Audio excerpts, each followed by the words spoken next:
예, 존경하는 당원 동지 여러분, 저는 이번에 개혁신당의 대구시당 위원장을 맡아서 수성구 을 지역구에서 총선을 완주했습니다.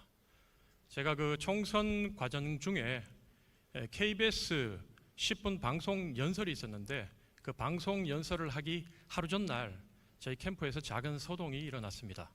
저희 스태프들이 제발 방송 원고에 조대원은 당선돼도 절대로 민주당으로 가지 않는다고 그 한 줄만 넣자 이렇게 얘기를 해서 저는 너무 황당한 소리라서 애써 무시했지만 왜 그런 말이 돌았냐면 제가 선거 기간 내내 지역을 돌아다닐 때마다 하도 전라도 편을 들다 보니 조대원이가 나중에 당선되면 민주당한테 잘 보여서 민주당 가려고 저런다 이런 소문이 바닥에 퍼졌다고 합니다.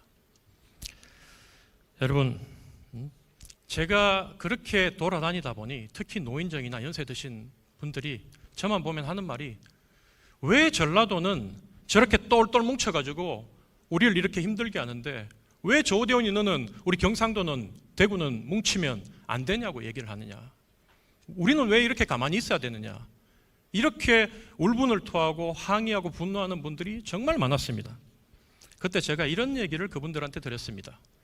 어머니요, 제가 제 동생하고 너무 가까워서 정말로 부모 자식 같은 관계로 평생을 보냈는데 2년 전에 크게 한번 다투고 정말 동생하고 1년 넘게 연락을 안 했습니다. 서로 미워했습니다.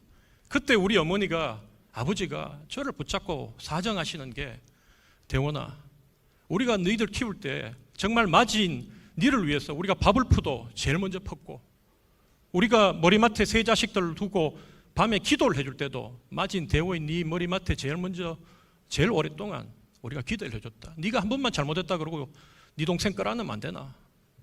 어머니요, 전라도 사람들 어떻게 사는지 아십니까?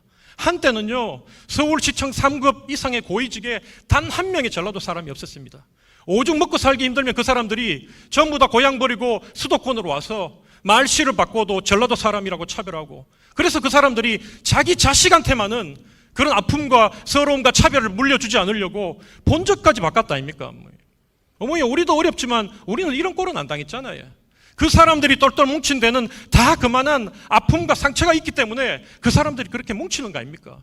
어머니, 우리가 맞은 우리 대구부터 호남을 끌어안고 이 좁은 땅덩어리에 있는 이 지긋지긋한 지역감정 갈등을 한번 깨봅시다. 어머니요, 제가 그렇게 그분들한테 호소를 했습니다. 여러분, 저 조대원 늘 정치를 하면서 너머를 꿈꿨습니다. 지역 갈등 넘어, 남북 대립 넘어, 젠더 갈등을 넘어, 세대 갈등을 넘어, 그 너머에 있는 저 이상형, 벽을 넘고 한계를 뛰어넘었을 때 있는 그 더 풍요롭고 더 안정적이고 더 따뜻한 우리 대한민국 공동체를 꿈꾸면서 정치를 했습니다.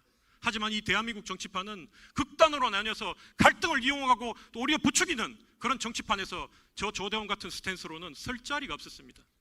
늘 가는 곳마다 배신자 빨갱이, 심지어 민주당에서도 저를 향해서 토착이고, 역시 그러면 그렇지 국짐, 꼴통, DK 출신, 심지어 제 가족들도 제발 당신은 왜 그러냐고, 니는 왜 그러냐고, 니는 남들처럼 편한 길도 있는데 왜 그렇게 튀는 행동을 해서 그 나이 먹도록 아직까지 공천 7번 떨어지고 이렇게 배척받느냐고. 하지만 여러분, 저는 후회하지 않습니다. 저는 정치를 하는 목적이 더 나은 대한민국 공동체, 우리 사회 더 나은 사회로, 더 좋은 것으로 나가는, 그래서 관용과 화합이 넘치고 정말로 이상적인 선진 사회를 꿈꾸는 그런 꿈을 갖고 있었기 때문에 저는 단 한 번도 포기하지 않았습니다.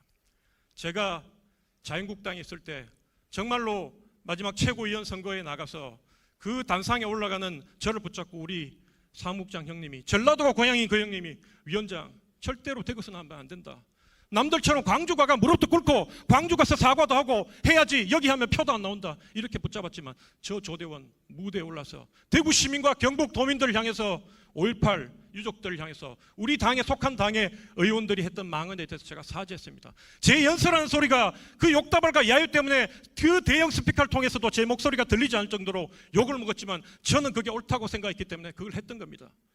김대중 컨벤션 센터, 위대한 용서와 화해의 지도자 김대중, 국민의힘 있을 때는 언급하는 것만으로도 빨갱이 배신자 소리 들었던 이 김대중 대통령이 이름이 새겨진 이 김대중 컨벤션 센터에서 정말 우리 개혁신당 앞으로 용서와 화해의 대한민국 함께 만들어 가자고 저 조대원 호소드립니다. 고맙습니다.